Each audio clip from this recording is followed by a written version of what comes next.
The New York Football Giants hoping to return some glory to the G-men. They go out and they spend big in free agency. They bring in Kenny Golladay, Adoree Jackson. They pay up for Leonard Williams, who Dave Gettleman traded for. But can they take that next step? Joining me now from Locked On Giants, Patricia Traina.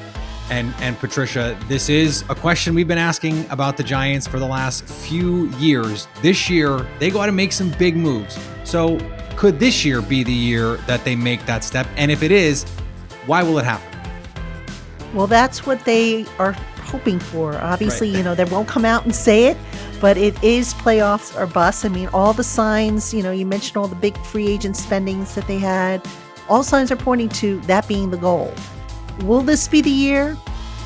Anything can happen. But that said, they are confident. They figure, okay, year one of Joe Judge was considerably a success, even though the record didn't show it. A 6-10 record is nothing to write home about.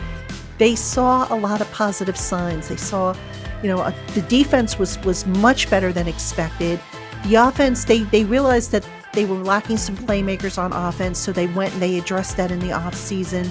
They think this will be the year Daniel Jones will take that step forward, that the offensive line will be fine, that the playmakers will step up. So there's a lot of optimism that because that first year under Joe Judge is now water under the bridge, that they have a foundation they can build on and that they will actually compete for a postseason berth. And they're not just looking for a one and done type of deal. They are looking to get into the postseason and make a little noise. Now, will they be a Super Bowl contender? Probably not this year, but they want to get that experience under their belt with this current roster, with this current coaching staff, and build from there. There is a perception, I think, from the outside looking in that this is a bit of a make or break season for Daniel Jones. Okay, you had some struggles as a rookie, we understand, and then the playmakers, the offensive line has been a bit of a mess. Now it seems like there are some things coalescing around him. It's time to show what you have. Do you get the same feeling that this is a big litmus test season for Daniel Jones?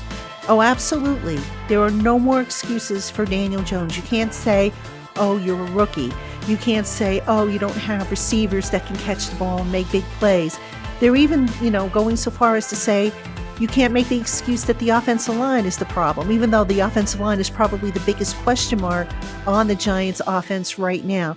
So everything is put in place for Daniel Jones. And if you go back and you look at some of the successful quarterbacks who have made the leap in their third year, or even, before that, what did they all have in common? They all had a decent running game. They all had an offensive line. They all had playmakers in place, making it easy for the rookie quarterback to come in, step in, and have success.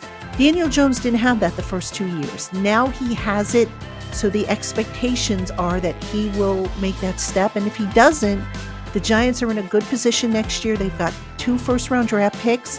One of them will probably be a high pick, possibly 2, depending on how the Bears do. So they could get themselves another quarterback if they need to, or they can go in any other type of direction depending on how Daniel Jones fares this year.